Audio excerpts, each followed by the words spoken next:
apologize today. I had a difficult time getting out the house, got locked out of my car, forgot my lunch, and also left my material in my wife's vehicle. Oh, that's okay. The most important part of your material is here. Right. I was gonna say I mean, if you got an iPhone, I could airdrop it. I got it in PDF. So. Okay. Yeah, we can do that for sure. Plus, you've seen this new video. Yes, I was just on the video you put on Facebook. So yeah, So we can see, all see it on, you can find it on Facebook. Yeah. Okay. Yeah. Okay. Yeah, I think I saw it. He's our webmaster. He's our director of creative technology, I call it. I like it. Let me write it down.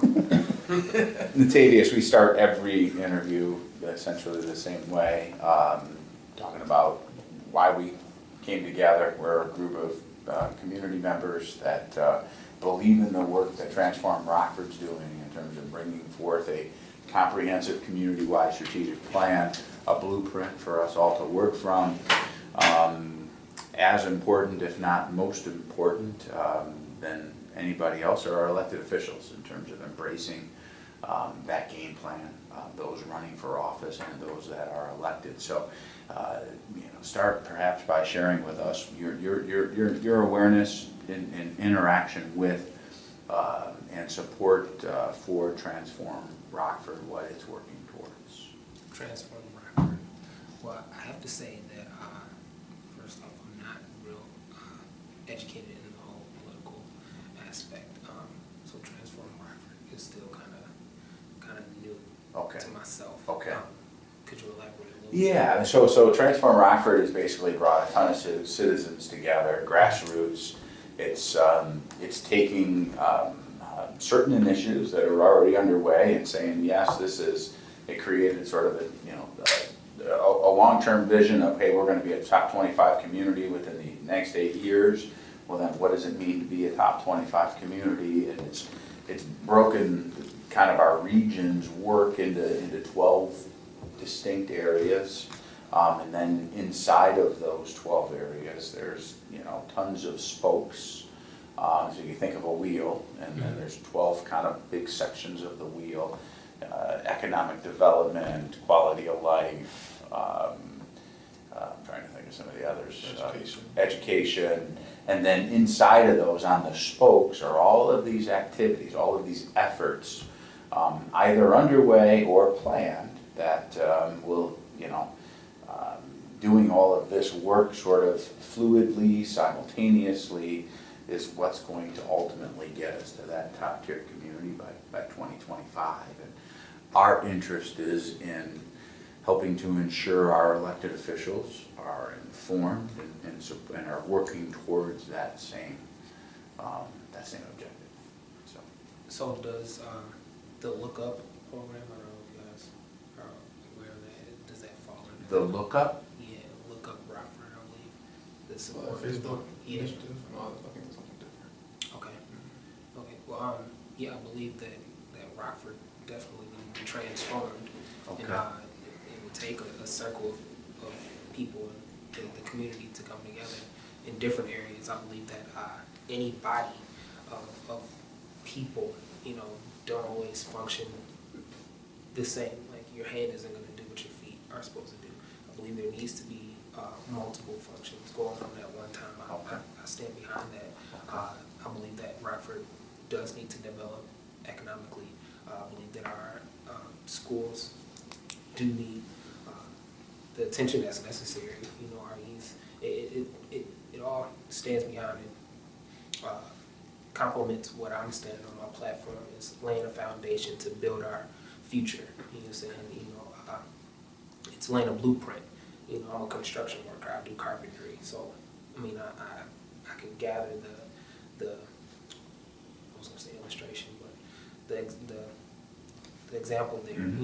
Blueprint, lay it out. Let's follow the guidelines because this is what we're gonna build off of. And if we follow these blueprints, formats, then we should come out successful. So I stand behind it. There's also other things that I would, I'm not sure. Like I said, you said there was 12 different spokes. 12 different segments, segments. dozens and dozens of spokes. Do I have that? I didn't rehearse that. That's 12 segments, right? Dozens and dozens of spokes. Projects. Well, they've kind Projects. of, although they've kind of done away with the spokes. Oh, they've done away with the spoke system? Kind of. So we have what we call our impact areas. Okay. So in order to achieve the vision, Mhm. there were 15 areas of impact: safety, education, infrastructure, healthy lifestyle, so 15 of those. And the way we get to this vision by 2025 is fixing what needs to be in each one of these 15 areas of life. Okay. And we arrived at those through visioning sessions, over 50 some of those, where close to 4,000 people participated. So we've heard a lot of voices, and part of why we want our governmental bodies to align is because for us to really achieve the vision, we need to all work collaboratively and toward the same end. I think that those of us who've been involved with Transform Rockford feel that part of how we got to the state we're in is we've had too many differing opinions and approaches and not a lot of collaboration. Yeah. So what we're really wanting to do now is see that we're aligned toward that vision, addressing all this stuff and getting there. She's going to start to do the intro, I think. So, I would that's volunteer great. in a little while. Yeah. No, I totally agree. I believe that when we stand in agreement, there's more achieved. Right. I'm more of a biblical man myself, Uh-huh. and that's something that I hold true. You know, when two or more are gathered together, you know, there he is in the midst of. I believe that also lies true when it comes to vision. If we all are in agreement, you know, I like to live my life off of principles, and one of those principles is and I share this with my wife all the time. It says, how could two people walk together if they don't agree in the direction that they go in? And you know, I believe as a body, if we don't agree to go in the same direction, then there's a conflict there. And so yes. So why you running? Yeah. To help transform Rockford. Quick learner. You know, So how did this come to you? Like, all of a sudden, here you are. yeah, you know, honestly, okay. Who- I can gather myself. Yeah. Not the current alderman, but the previous alderman. Dick? Marcus. Marcus. Oh, Marcus. Oh. He came to me actually. He called me up, hey, Uh-huh. Natavias, would you be interested in running for alderman? And I mean, honestly, I didn't. Before I met him, I didn't even know there was such thing. And at that moment, I would say, in sabbatical. Uh-huh. I was a part of a ministry, and I was no longer a part of that ministry, and I was kind of just taking a break. And I didn't know if I wanted to go back into ministry or what I wanted to do, but I know that in my heart, I always wanted to sow seeds into my community. You know, I just had a baby girl, Jacqueline is her name. She's 2.5, and it's like, you know, this is where me and my wife have decided to dig our roots and settle here in Rockford. You know, this is where we're going to call home. Well, we need to make sure that we're doing everything that we can. You know, a lot of people criticize me because I never voted. I haven't, and I mean, I'm going to from here on out. But and they ask me why not. You know, that's a whole nother story. I don't know if you guys want to hear that or not. But I'm more of the type of person that, you know, would apply my hands. Again, I work off principles, and I believe that faith without works is dead. You know, according to the scriptures. You know, and even outside of the scriptures, actions speak louder than words, they say. And so that's where I'm at. Wanted to make Rockford a better place for my daughter. I guess to sum that all up. Where are you from? I was born in Joliet. I kind of bounced around for a little while. Spent the majority of my teenage years in Elgin. Okay. Graduated from Elgin High. Attended ECC for a little while. Okay. Got married when I was 20. Came here to Rockford. Attended Rock Valley for a little while. Okay. Decided I wanted to be a pastor. Took 3 years of seminary schooling. Oh. And now here I am in my 3rd year of apprenticeship for a carpenter. Oh. As a carpenter. I was really trying to follow the steps of Jesus. So, Yeah. so How long you been in Rockford? 7 years, I believe. So you are an ordained minister then, or? I'm not. Okay. I have my credentials to be licensed. I did not follow all the way through with Right. that. at that moment. But you're a trained minister for the most part. Yeah, I would say so, yes. Okay. 3 years, that's a long time. That's great. Wish I had some type of associates or, Right. you know, bachelor's or master's.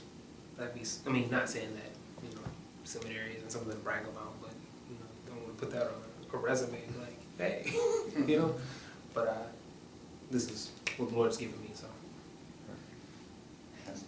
So when you think about sitting with the elders, what contribution would you hope to bring? What do you hope to achieve for your ward, for yourself, for the community? And maybe more tactical things, not, you know, like you need to fix Harrison. That'd be one of yours.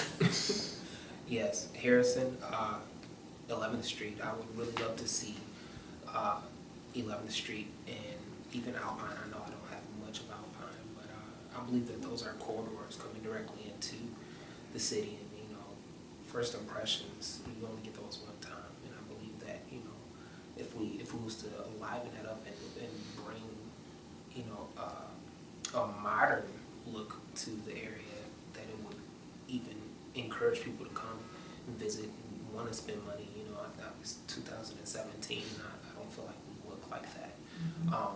That, you know, for our youth, I believe that Jefferson High School, you know, to me it breaks my heart. It really does. Driving up and down the street and watching our students walk in mud to get back and forth from home. The elementary schools, the same thing.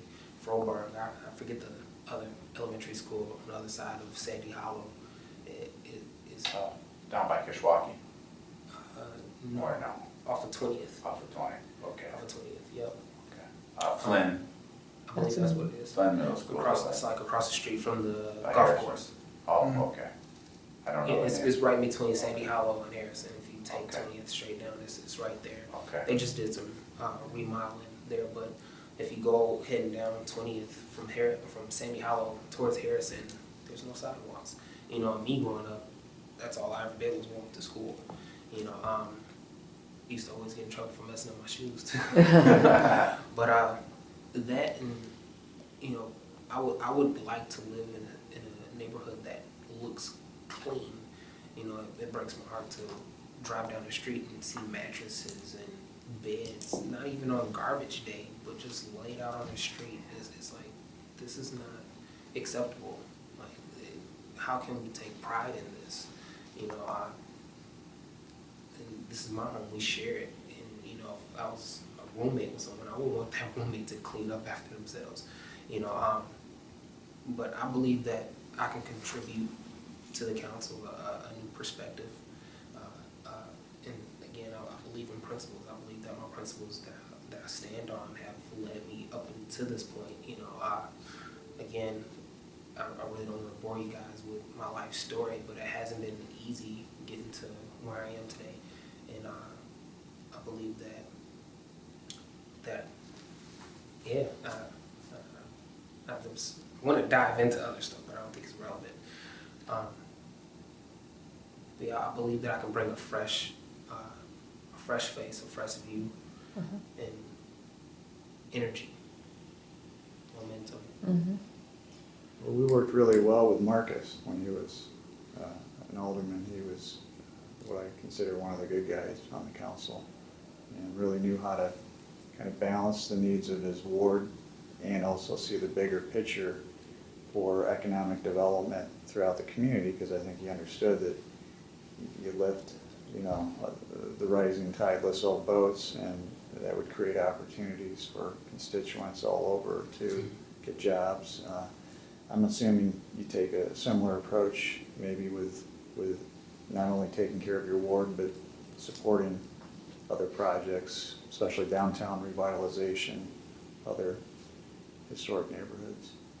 I do, because I know it's not just about my ward, it's about the city as a whole, Rockford as a whole. Actually, when I was developing my walk pieces, people were like, you need to focus more on what you're going to be able to do for your constituents in your ward, because I was more so like, we need streetlights all over Rockford. This is what we need to do for entire Rockford. And yeah, so I do support that. I love what I've been seeing downtown Rockford being transformed in that fashion. It's because at one point in time, my wife and I never wanted to walk down there, and she never felt safe. And just the other day, she was like, "You should take a walk down there and see everything that's been changed." And I was like, "Yeah, let's do it. Because I want to take pride in my city, and at the same time, I must take care of my constituents in my ward. And I agree there must be a balance." Have you been able to meet a lot of people in the ward? I would say so. Yeah, I mean, I've been going door to door Have you? knocking. Yeah, I mean, in my neighborhood, I live in a cul-de-sac, but if you come through there, like everybody has my sign up because I mean, from day one, like I said, as a pastor, you know, I always felt as it was not only my responsibility to shepherd those that were in the church, but to sow seeds into my community as well. You know, as a pastor, I was trying to get into the schools and into the fire department, but they kind of shut the door on me. And it's like, okay, well, it's not going to stop me. You know, I have to get out here. So, I mean, one of my main priorities when I first moved into my house was to make sure that my neighbors knew me. And I wanted to give them cookies, but I didn't. I didn't know how. I mean, I only saw it on TV. I never saw it in person, so I didn't know how that was going to play over. But, you know, I mean, everybody I talked to, I mean, with the whole canvassing, I've knocked on doors and talked, and there was this lady who had me for like 40 minutes. That's the problem for the candidate. People want to talk She to you. told me her for a long time. life story, but I heard her out, and you know, she brought some serious concerns, and you know, I was happy to be able to serve her. I mean, a lot of times I feel like people really just want to be heard, and you know, to take a keen interest in it is what I would love to do. You know, I know at heart I'm a servant, so. Some of the hot projects that have been on the news lately in terms of downtown, the indoor market, the hotel, have you formed an opinion? I mean, the indoor market's been passed, but you know, the hotel is still hanging out there. Do you have an opinion on that project today? My opinion, I did sit down with Mayor Morrissey, and he talked to me about it briefly, showed me some numbers and pictures, and you know, enlightened me on how it could benefit Rockford. In my opinion, I believe it'll be a great opportunity to develop those on the west side. I believe that will bring more attraction to the city, help in the development of downtown. Yeah, that's my opinion. Were you with Brad and those guys last week when it was just packed with people from the I union? was not. For the record, you said this is not going to be aired. No, not at all. You betcha. That's Okay. just right here. Okay. And really, your position is We don't share those don't either. broadcast. Yeah. This is all kind of a confidential. Okay. I mean, theoretically, a position could come out in the form of an endorsement or something like that, but that would be the only way. It would be if we were saying something positive and using. We'd be more general. Right. Okay. Well, for the record, I am for the hotel. So, All right. So, yeah. Good. What else, guys? Good. Anything, Liz? Oh, good. Yeah, I think I called Brad last week. I think he was out knocking on doors for you. Was Brad Long? Yeah, he's a good guy. He's hilarious. He is a good guy. And I saw your picture from John's, and you had a lot of firefighters there. Yeah. John's Pizzeria. There was electrician. It was a mixture. They came out 2 Sundays, I believe, ago to go canvassing. It was like 15 of them. Didn't expect so many of them. They came all at once. And I have a ranch home, and like they just filled up the living room. It was kind of like, and I didn't recognize any of their faces. It was the craziest thing. But yeah. Actually, what would you guys expect from me as alderman? Like, What would we expect from you as an alderman? You know, one of the things I think that we've, independent of one another and collectively have witnessed is what we see as a lot of dysfunction, a lot of indecision, a lot of noise, a lot of, really inability to put the ball in the end zone if it was a 2-minute drill, we wouldn't be, City of Rockford wouldn't be doing too well, right? A So, lot of finger in the wind. yeah, we just keep throwing the ball out of bounds if we could. And then we'd run out of downs. But, so what we want, more than anything, is not that we want the wrong decisions to be made, although, as long as a decision was being made, even when, sometimes even the wrong thing, getting there quickly is better than, no decision at all. And so we just witnessed a lot of dysfunction between the administration and the council, but also just on the council floor, amongst the council members, that